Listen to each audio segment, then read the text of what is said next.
Matthew chapter 16.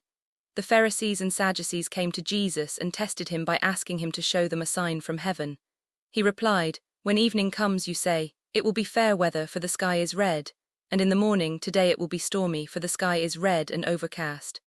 You know how to interpret the appearance of the sky, but you cannot interpret the signs of the times. A wicked and adulterous generation looks for a sign, but none will be given it except the sign of Jonah." Jesus then left them and went away. When they went across the lake, the disciples forgot to take bread. "Be careful," Jesus said to them. "Be on your guard against the yeast of the Pharisees and Sadducees." They discussed this among themselves and said, "It is because we didn't bring any bread."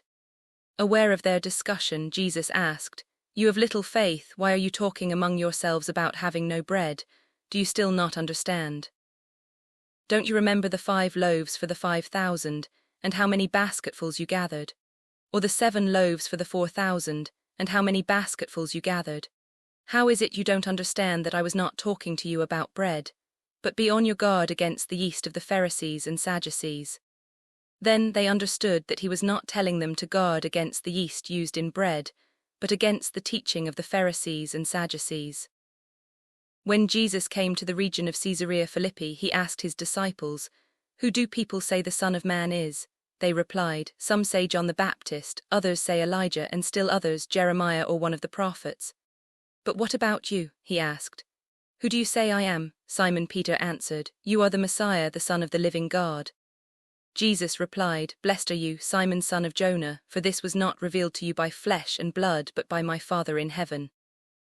And I tell you that you are Peter, and on this rock I will build my church, and the gates of Hades will not overcome it.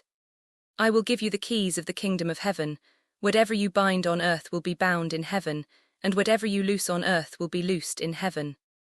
Then he ordered his disciples not to tell anyone that he was the Messiah.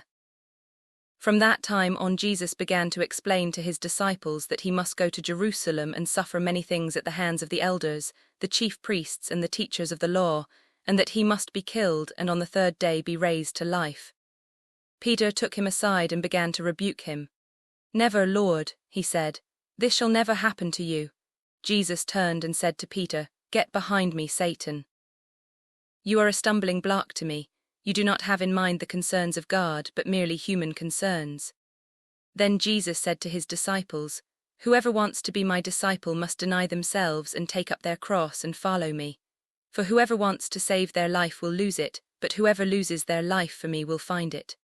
What good will it be for someone to gain the whole world, yet forfeit their soul? Or what can anyone give in exchange for their soul? For the Son of Man is going to come in his Father's glory with his angels, and then he will reward each person according to what they have done. Truly I tell you, some who are standing here will not taste death before they see the Son of Man coming in his kingdom."